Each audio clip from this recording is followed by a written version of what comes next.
Skloníme sa k modlitbe. Drahý Pane Ježiši, aj v dnešný deň chceme hľadať Tvoju tvár. Vyznávame Ti, že ako každá rastlinka, ktorá potom ako bola deň predtým skropená, nemôže povedať, už nepotrebujem vlahu. Takisto ani my nemôžeme povedať, že keď sme niečo veľké a mocné zažili s Tebou včera, že nám to stačí. A tak prichádzame aj v dnešný deň a prosím, aby si menil naše srdcia, aby sme ťa hľadali, aby keď vidia ostatní ľudia naše myšlienky, naše postoje, tak aby si mohli povedať, možno aj ja by som mal začať hľadať Hospodina. A tak sa vkladáme aj dnes a prosíme, nech Tvoje slovo prinesie úžitok v životoch nás všetkých. Amen.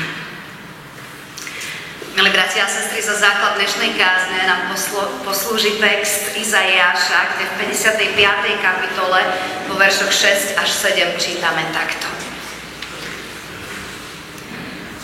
Hľadajte Hospodina, kým sa dáva nájsť.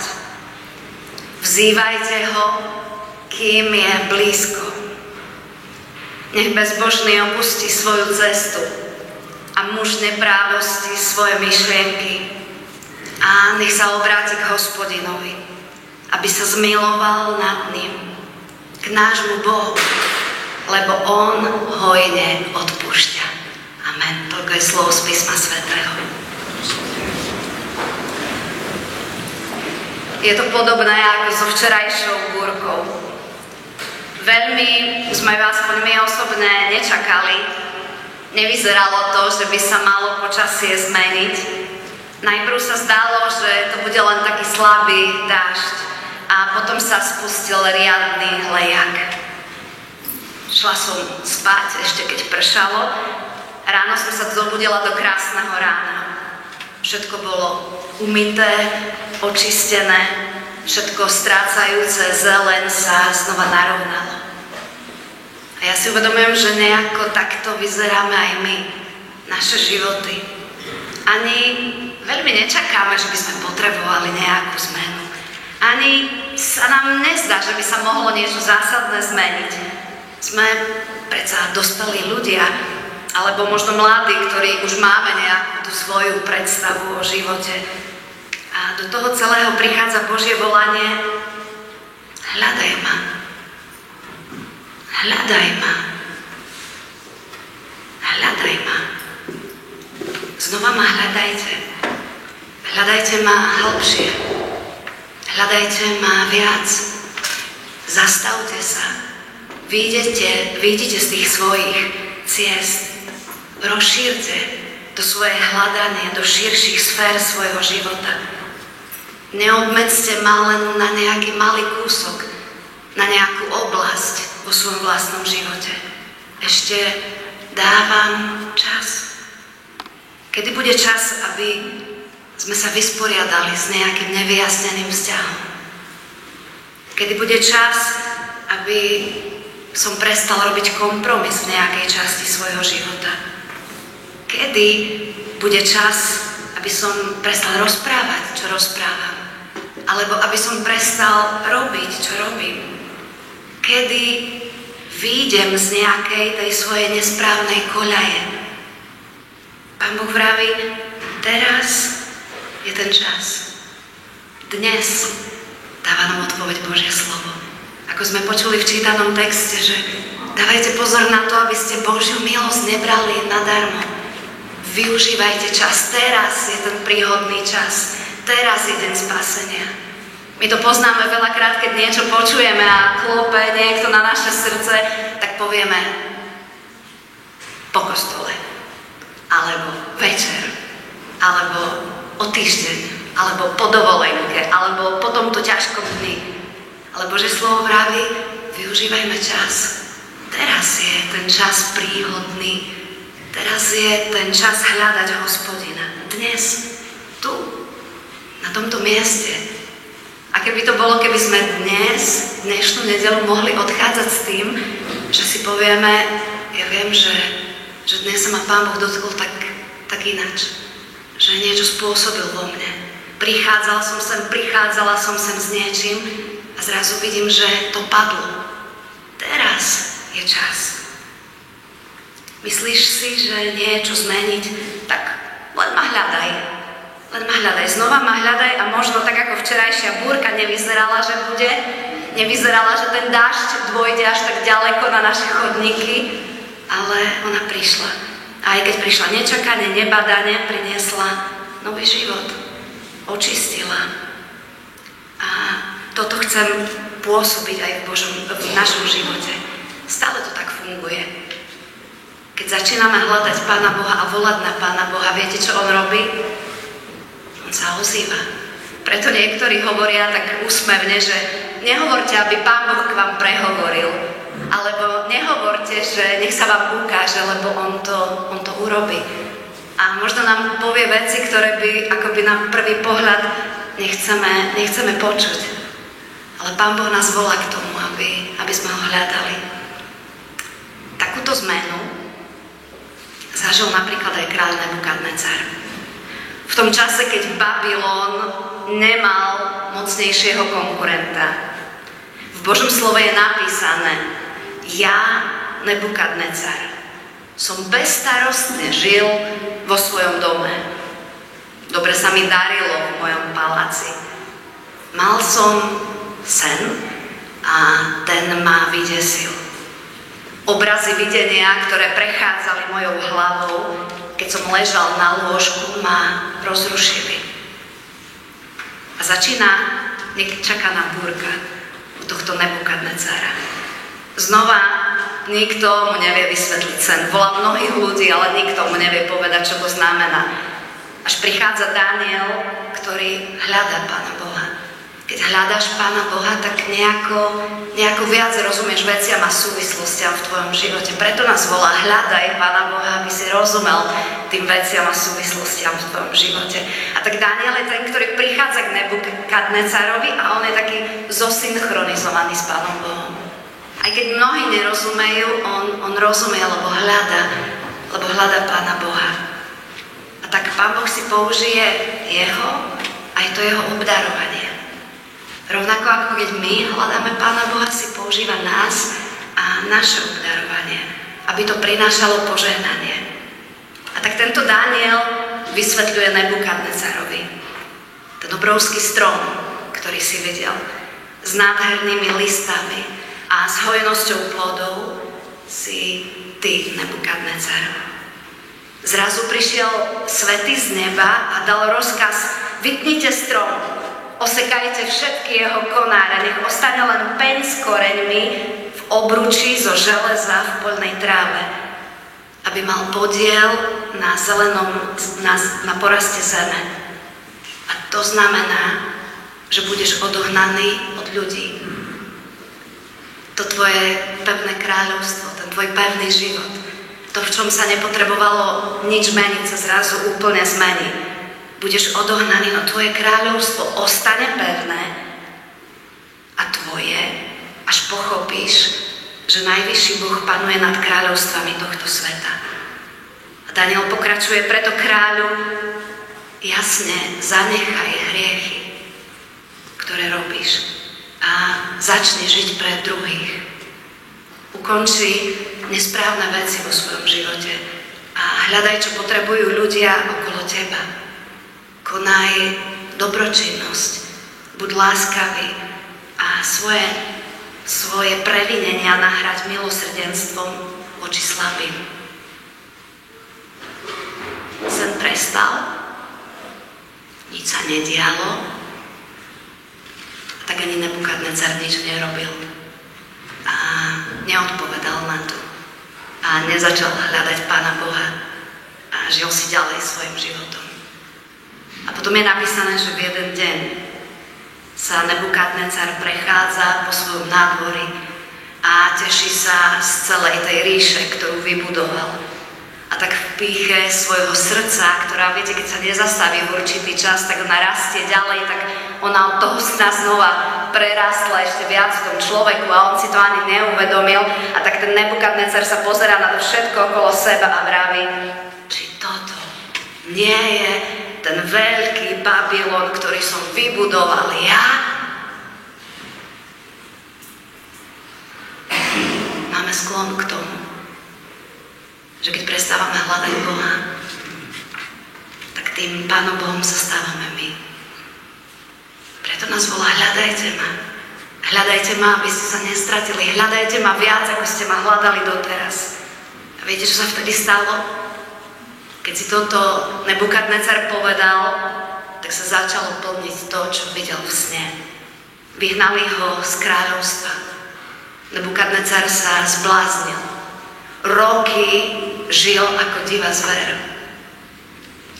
A čo vraví ďalej? Potom som po rokoch pozdvihol oči k nebu a môj rozum sa mi vrátil. Dobrorečil som Najvyššiemu.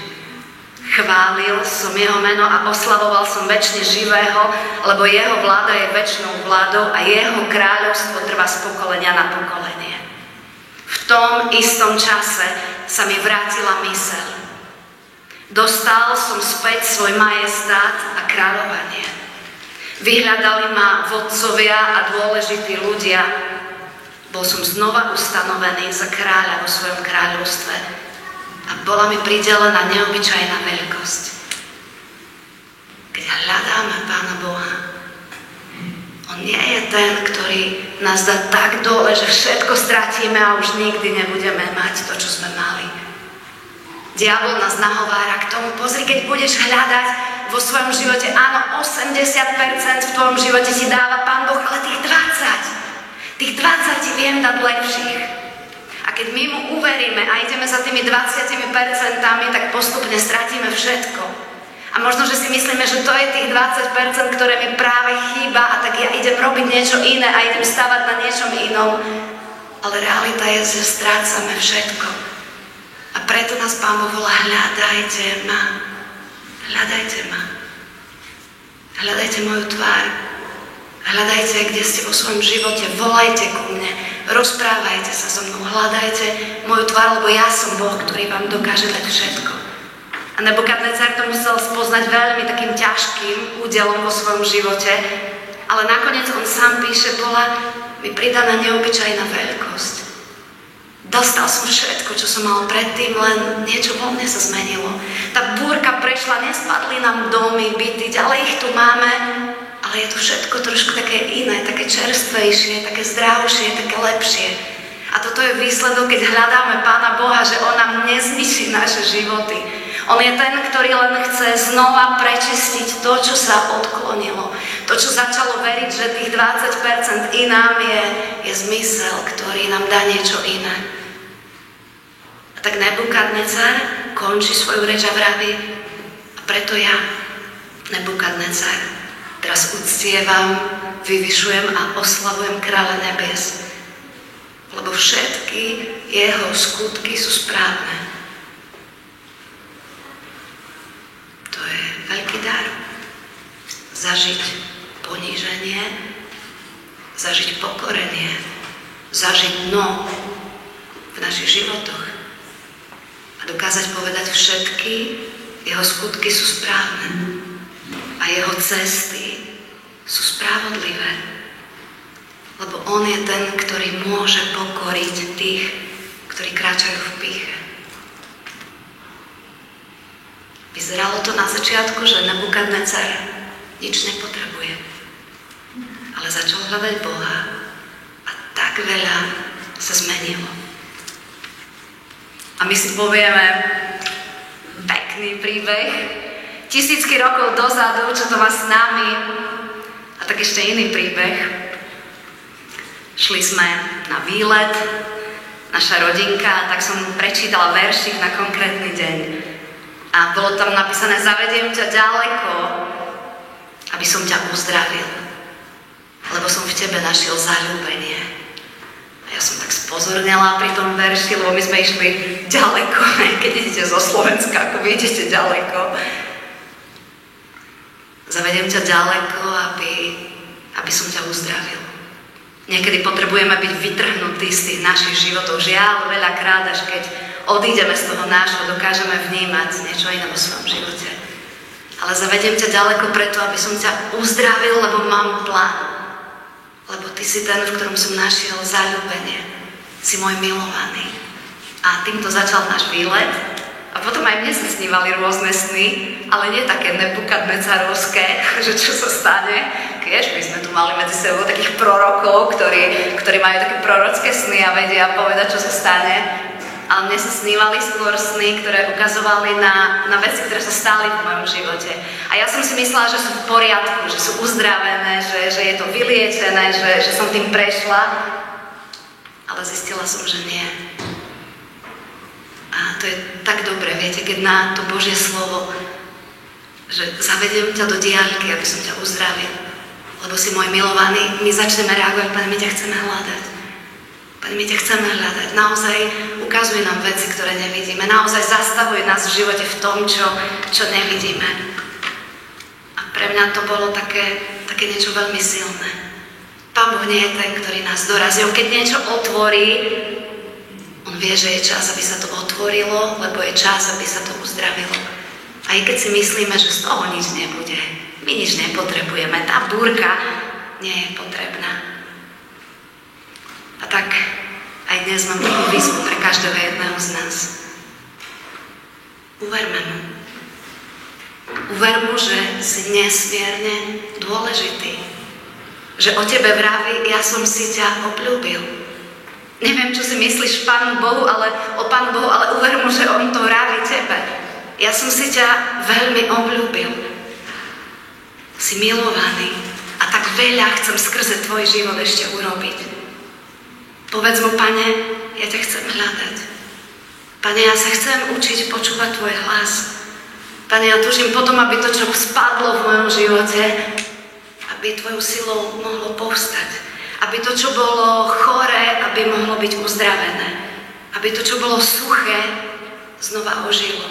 Aby to, čo nemá mať správnu váhu, nemalo správnu váhu. Pán Boh nám dokáže dať 100%. Nemusíme uveriť tým 20% a odísť preč. Pán Boh nám dokáže dať všetko, čo potrebujeme. A tak ho hľadajme naplno. Aj dnes nás Pán Ježiš volá, aby sme ho hľadali aj tým, že prídeme k stolu, ktorý on pripravil. On pripravil ten chlieb a víno, lebo on je ten, ktorý za tým celým stojí. On hovorí, ja som zomieral za teba, aby som ťa očistil, aby som ťa uzdravil, aby som ťa vyliečil. A tak prichádzajme aj dnes tým, že chceme hľadať jeho, chceme spoznávať veci, ktoré sme u seba nespoznali a nechávame, aby on bol ten, ktorý prekvapí naše životy. Budeme mať teraz takú krátku chvíľku na to, aby sme mohli aj my tak odpovedať na to Božie volanie, príď ku mne. A tak vás pozývam k tomu, aby ste vyznali aj v tejto chvíli Pánu Bohu to, čo ťaží vás, čo trápi vás.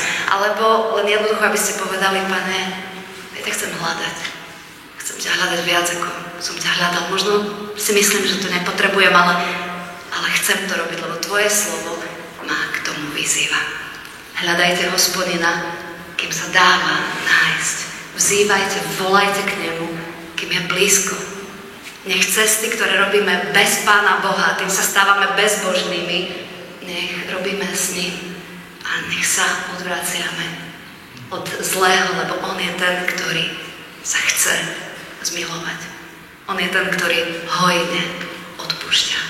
Nech tento nový život zažívame aj